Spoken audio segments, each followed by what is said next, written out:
பாரத தேசத்தின் மகோனதமான புராண இதிகாசங்களை முழுமையாக அறிந்து கொள்ள சப்ஸ்கிரைப் திலக். மகேந்திரன் சொல்லி அதன்படி செயல்படவே உபச்சார மங்கையாக நான் இங்கு வந்தேன். இல்லை இல்லை, இது தர்மம் இல்லை, இது அதர்மம், பாவம்.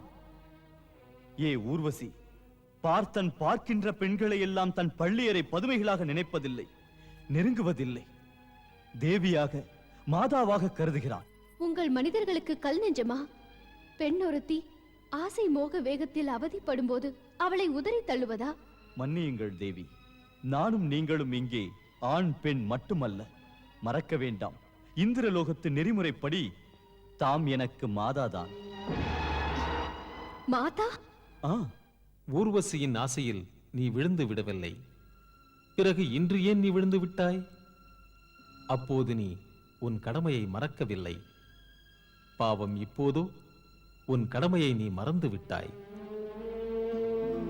இதன் காரணங்களை நீ அறிவாயா? சொல்லுங்கள் கேசவா. உன்னுடைய மனது உனது பிடியில் இல்லை. இன்னமும் நீ கர்மயோகம் பழகவில்லை. கண்ணா, கர்மயோகத்தால் மனம் வசப்படுமா? ஆம், கர்மயோகத்தால் தான் கர்மயோகியின் மனம் இங்கும் அங்கும் அலைவதில்லை. கர்மயோகியின் புத்தி ஸ்திரமானது. எப்படி எனில், பாறாங்கல் ஒன்றை பொங்கி எழும் அலைகளும் புயலும் எதுவும் செய்ய முடியாதோ அதுபோல.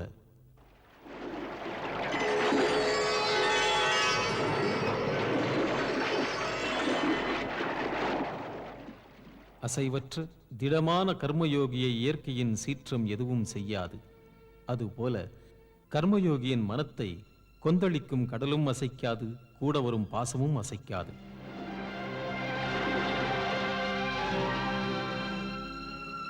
ஏ பார்த்தா, அதனால் நீ நிஷ்காம கர்மயோகத்தை பழகு. அந்த நிஷ்காம கர்மயோகத்தின் மிக பெரும் உயர்வு என்னவெனில், நீ செயல்பட்டுக் கொண்டிருந்தாலும் செயலின் பிடியில் நீ சிக்கிவிட மாட்டாய். செயல்பட்டாலும் கூட செயலின் பிடியில் நீ சிக்கிவிட மாட்டாய்.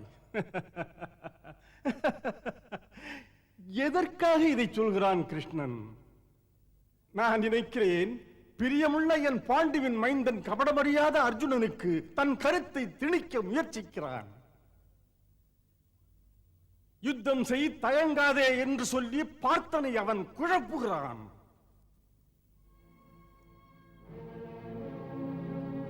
ஏ கேசவா, உனது நோக்கம் என்னை எதில் ஈடுபடுத்துவது? பார்த்தாயா சஞ்சயா, அர்ஜுனனின் மனதிலும் இப்போது சந்தேகம் வந்து விட்டது. அவனுக்கு மெல்ல புரிகிறது கிருஷ்ணன் முரண்பட்டு பேசுவது. ஏ கேசவா, செயல்பட்டாலும் செயலின் பிடியில் விழாமலா? இது எப்படி முடியும்? அப்படி இருக்கிறதா வழி ஒன்று? செயலும் செய்து அதில் சிக்காமல் இருக்க? அதற்கு மிக எளிய வழி உண்டு. எப்போதும் பலனில் பற்று வைக்காமல் இரு. அது முடியுமா என்ன? பலன் பெறும் ஆசை எல்லாருக்கும் உண்டு. விருப்பம் மட்டும் இருந்து விட்டால் மனிதனுக்கு பலன் கிடைத்து விடுமா என்ன? இல்லை அர்ஜுனா, ஏனெனில் பலன் விதியின் பிடியில் இருக்கிறது. எந்த ஒரு மனிதன் பலனிலே ஆசை வைக்கிறானோ அந்த மனிதன் பலனை பற்றியே சிந்தித்து கடமையிலிருந்தும் தர்மத்திலிருந்தும் விலகி விடுகிறான். அப்படிப்பட்டவனுக்கு பலன் கிடைக்கவில்லை என்றால் அது அவன் தவறு. பார்த்தா, மனிதன் கடமை மட்டும்தான் செய்ய வேண்டும். பலன் என்றுமே அவன் கையில் இல்லை. கேசவா, இந்த பலனின் உரிமை மனிதனுக்கு அவன் பிடியில் இல்லை என்றால் கடமை ஏன் செய்ய வேண்டும்? ஏனெனில் மனிதனுடைய கடமையே அவன் கடமையை செய்வது. அந்த தர்மத்தை கடைபிடிக்க அவசியம் கடமை செய்ய வேண்டும். மன்னியுங்கள் கேசவா, பலனில் பற்றினை விட்ட பிறகு மனிதனுக்கு கடமையாற்றும் வேட்கை உருவாவது எப்படி? அவனுக்கு பற்றே இல்லை என்றால் அவன் கடமையாற்றுவது எப்படி? ஏ அர்ஜுனா, ஒரு சாதாரண மனிதன் பலனில் பற்று வைத்து பணியினை செய்து கொண்டிருப்பானானால் அவன் சுகதுக்கம் எனும் வாழ்க்கை அலைகளில் வட்டமிடுவான். அவனுக்கு மன அமைதி கெட்டு விடுகிறது. ஒரு கணநேரம் யுகமாக பலனை பற்றிய வேட்கை மிகுந்து உறக்கமிழக்கிறான். ஏ பார்த்தா, கொஞ்சம் துரியோதனனை பற்றி சிந்தித்துப் பார். பிள்ளை வயதிலேயே துரியோதனன், சகுனி மற்றும் துச்சாதன கூட்டங்கள் அஸ்தினாபுரத்தின் அரியணையை பெறுவதற்காக எப்படி நடந்தார்கள்? நினைவில்லையா உனக்கு? துரியோதனன் அப்போது பீமசேனனை போட்டு விட்டான் நதியில். அதற்கு மேல் ஒரு கொடுமை. அதே கௌரவர்கள் திட்டமிட்டு உங்களை அரக்கு மாளிகையிலே வைத்து எரிக்க பயங்கரமாக சதி செய்தார்கள்.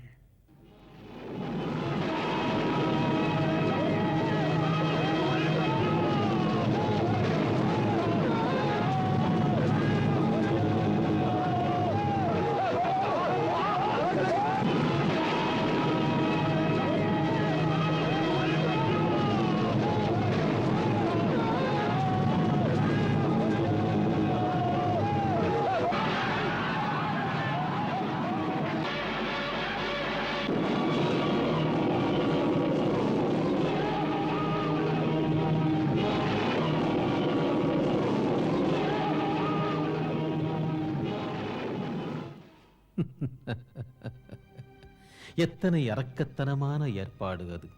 கொழுந்து விட்டெறியும் அந்த நெருப்பிலிருந்து மீள்வதென்பது முடியாது. எத்தனை யோசித்து திட்டமிட்டார்கள்! அவர்கள் செய்கைக்கு கிட்டியதா பலன்? இல்லை. ஏனெனில் விதியின் முடிவு வேறு.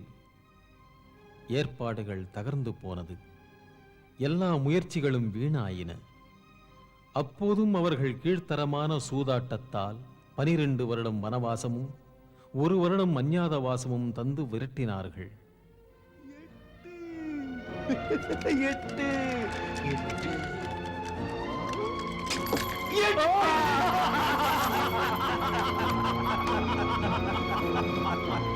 பலே மாமனே பலே, சொன்னபடி கேட்கும் கை.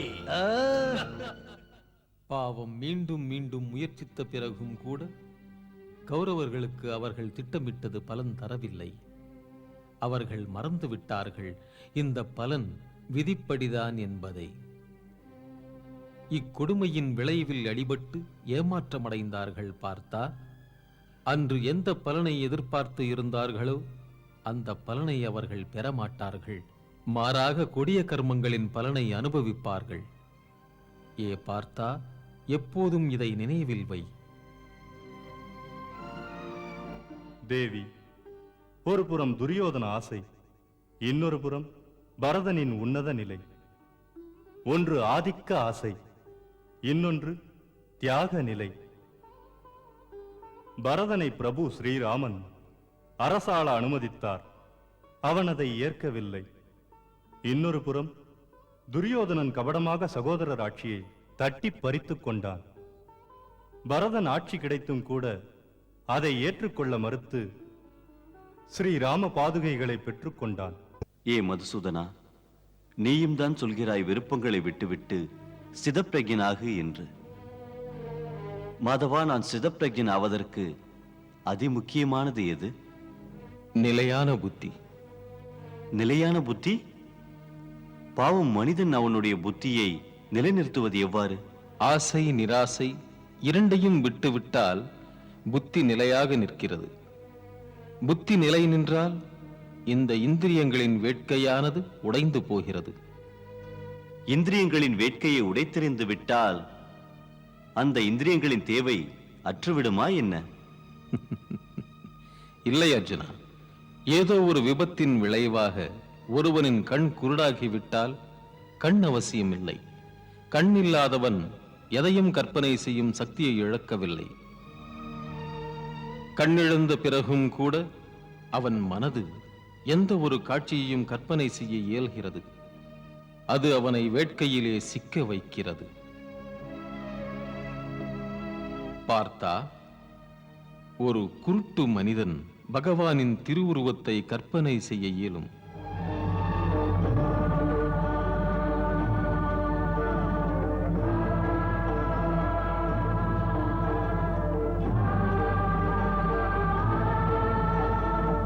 ஒரு அழகியின் அங்கங்களையும் கற்பனை செய்ய இயலும்.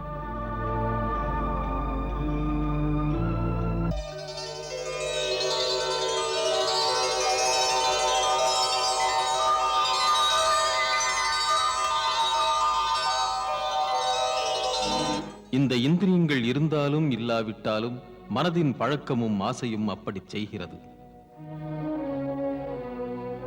ஏ அர்ஜுனா, எண்ணற்றோர் அவர்களின் இந்திரியங்களின் மீது மிக கடுமையாக அடக்கி ஆள்வதற்காக மிக கடின விரதங்கள், உண்ணா நோன்புகள் இருக்கிறார்கள்.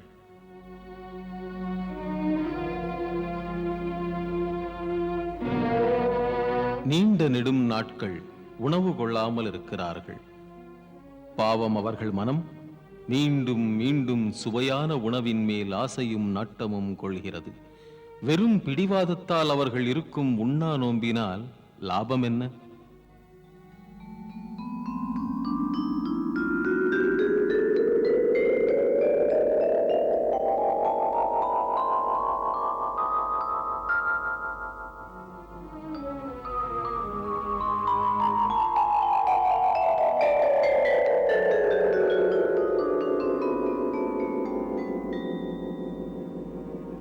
அவர்கள் அடம்பிடிப்பதால் அவர்களின் இந்திரியங்களை துன்புறுத்தி பலவீனப்படுத்துகிறார்கள்.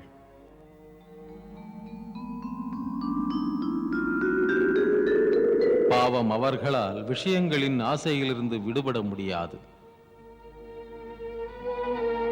நினைவிருக்கட்டும், வேட்கைகளை அதிக அளவில் அடக்குவதால் வேட்கைகள் அடங்குவதில்லை. வேட்கைகளை தியாகம் செய்வதால் வெறும் இந்திரியங்களை அடக்குவது நடக்காது. ஆசைகளின் தியாகம் வெறும் மனதின் அடக்கமாகி விடுகிறது. எப்போது மனம் ஆசையற்று அடங்குகிறதோ அப்போது இந்திரியங்களும் அதனதன் வேட்கைகளை அனுபவித்தாலும் கூட அந்த வேட்கையில் ஒட்டாமல் நிற்கிறது. எப்படி தாமரைப்பூ சேற்றுக்குள் இருந்தாலும் கூட ஒட்டாதிருப்பது போல், நீரின் ஒரு துளி கூட ஒட்டாதிருப்பது போல. அதுதான் நானும் சொன்னேன். முதலில் ஞானத்தின் மூலமாக புத்தியை நிலைநிறுத்து. புத்தி மனதை நிலைநிறுத்துகிறது. பிறகு மனது இந்திரியங்களை இப்படியாக வேட்கையிலிருந்து எடுத்துக் கொள்கிறது. எப்படி ஒரு ஆமை ஆபத்திலிருந்து தன்னை காப்பாற்றிக் கொள்ள தன் அவயவங்களை ஓட்டுக்குள் இழுத்துக் கொள்வது போல.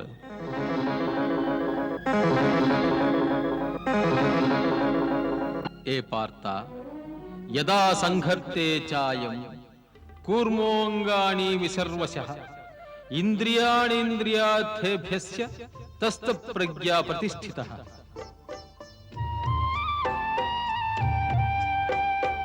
ஆமையைப் போலே அங்கங்களெல்லாம் கூட்டுக்குள்ளே கொண்டு செல்பவன் ஞானி.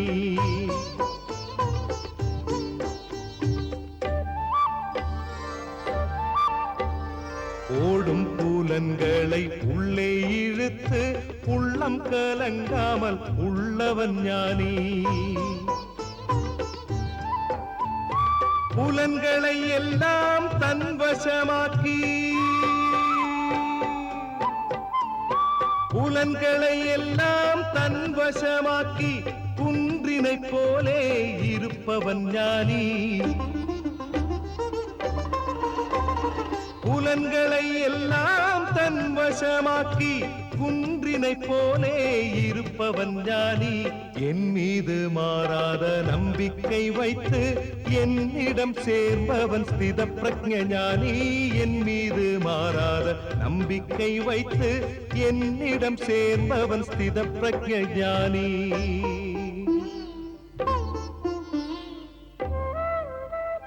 ஏ அர்ஜுனா, ஒருவன் போக உணர்வில் மூழ்கி இருந்தானால் அவன் பரமாத்மாவின் பக்தியில் எப்படி இருப்பான்?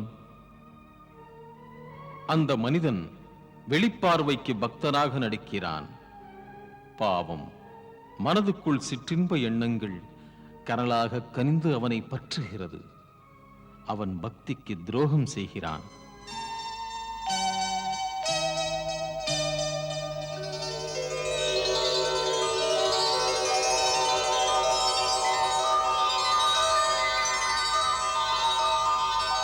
அவன் யோகி அல்ல, துரோகி அல்லவா?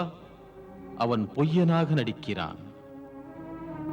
விஷயா வினிவர்த்தந்தே நிராஹாரஸ்ய தேஹினஹ ரசவர்ஜ்யம் ரசோப்யஸ்ய பரம் திருஷ்ட்வா நிவர்த்ததே. கர்மேந்திரியாணி சம்யம்ய ய ஆஸ்தே மனசா ஸ்மரன் இந்திரியார்த்தான் விமூடாத்மா மித்யாச்சாரः சவுச்யதே